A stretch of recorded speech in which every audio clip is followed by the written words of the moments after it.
जबाबदारी मोठ्या प्रमाणात जबाबदारी आणि कशी ही पेलवली जाणार आहे। मी सर्वप्रथम सन्माननीय मुख्यमंत्री देवेंद्रजी फडणवीस साहेब, त्याचबरोबर आमचे प्रदेशाध्यक्ष रवींद्रजी चव्हाण साहेब यांचे खूप खूप मनापासून आभार मानतो।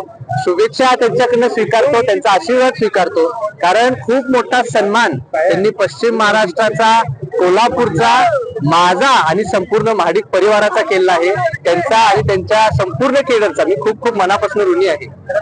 आमदार केला आणि नगरसेवक पदाला 2 पावलं तुम्ही मागे घेतला, आता फार लांब झेप पुन्हा घ्यायची। मला खूप आनंद आहे की माझ्या राजकीय जीवनाची सुरुवात एवढ्या मोठ्या पदापासून होत आहे।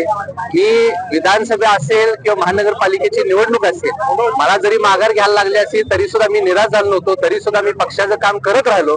आणि आज परत मला सन्माननीय मुख्यमंत्री महोदयांनी आणि अध्यक्ष महोदयांनी एक खूप मोठी संधी फक्त कोल्हापूर जिल्ह्यापुरतं नाही पण आता संपूर्ण महाराष्ट्र राज्यामध्ये काम करण्यासाठी दिलेली आहे, त्याचा मला फार आनंद आहे।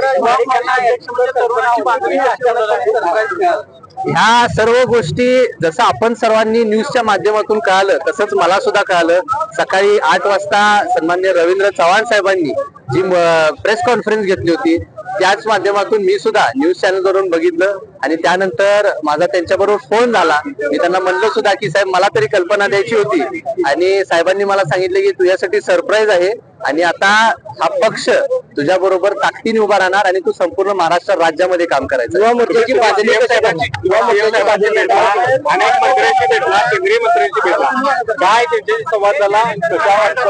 मला सर्वच मंत्री महोदयांनी आणि खास करून मुख्यमंत्री महोदयांनी त्यांचे विचार मांडले।